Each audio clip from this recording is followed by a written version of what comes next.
வணக்கம். இது நம்ம கிச்சனில் நம்ம இன்றைக்கி என்ன பண்ண போகிறோம்னா ப்ராக்கோலி கிளீனிங் மெத்தட் எப்படின்னு பார்க்க போகிறோம். ப்ராக்கோலியை அந்த தண்டு பகுதியை நல்லா கட் பண்ணிவிட்டு அது ஒவ்வொரு பூவாக பிச்சு எடுத்து ஒரு பாத்திரத்தில் வச்சுக்கணும்.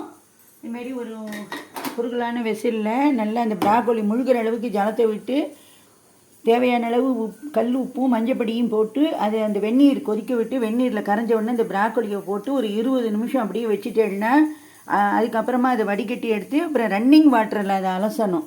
அப்படி பண்ணினோம்னா அந்த ப்ராக்கோலியாக இருந்தாலும் சரி, காலிஃப்ளவராக இருந்தாலும் சரி, க்ளீனிங் மெத்தட் ஒரே மெத்தடு தான். இப்படி பண்ணினா அதில் இருக்கிற பூச்சி புழுலாம் வெளியில் வந்துடும், செத்து போயிடும்.